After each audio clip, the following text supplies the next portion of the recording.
Assalamualaikum warahmatullahi wabarakatuh. Sahabat Kang Gino dimanapun Anda berada, kembali lagi di channel Kang Gino Bercerita. Pada kesempatan kali ini Kang Gino masih melanjutkan tentang mufasir periode klasik, orang yang kelima, yaitu biografinya Zaid bin Thabit. Siapakah Zaid bin Thabit?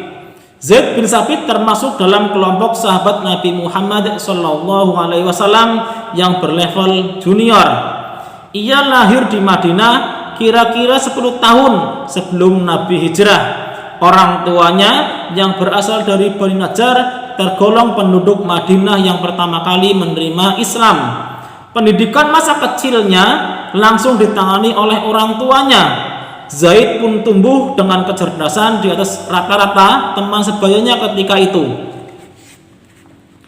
Zaid termasuk dalam rombongan penduduk Madinah yang gelisah ketika menanti kehadiran Nabi Muhammad SAW dan Abu Bakar dari Mekah. Sebentar-sebentar ia pergi ke tepian kota untuk mengecek kedatangan keduanya.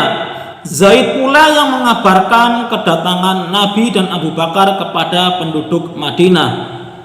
Di saat para pemuka suku di Madinah menawarkan rumah sebagai tempat tinggal Nabi, pemuka Bani Najjar justru menawarkan Zaid kepada Nabi untuk diterima sebagai asisten di bidang kesekretariatan. Betapa girang hati Zaid ketika dipersilahkan Nabi untuk membantu dan selalu berdekatan dengan manusia terkasih itu. Nabi pun demikian sangat bersukacita menerima kehadiran Zaid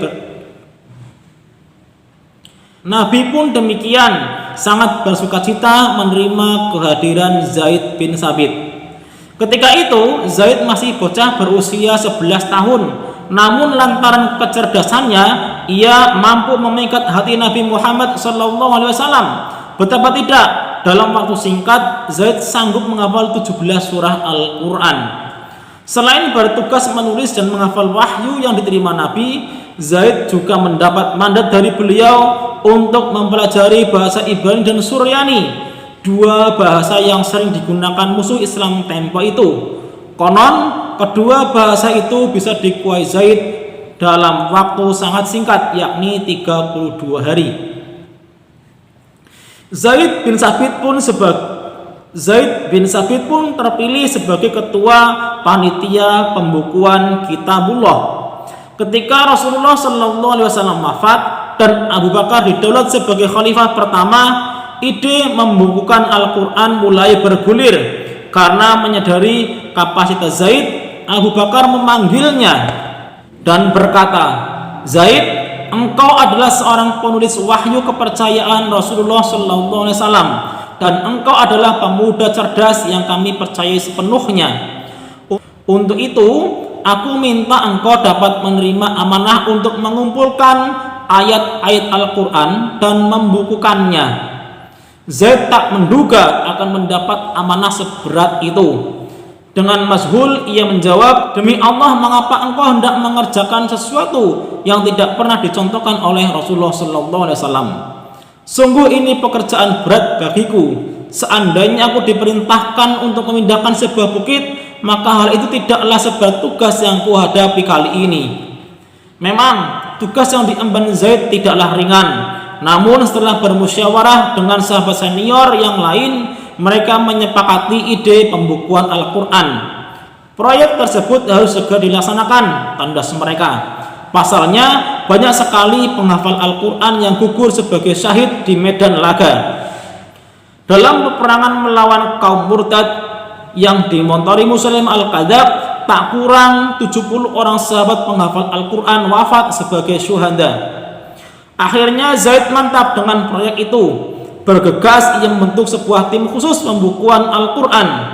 Karena beratnya tanggung jawab atas tugas ini, maka ia menggariskan sejumlah persyaratan dalam proses pengumpulan ayat Al-Quran.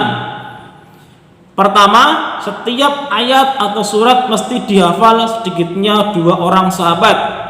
Kedua, setiap ayat atau surah harus memiliki dokumentasi tertulis di batu, kulit, tulang, dan sebagainya.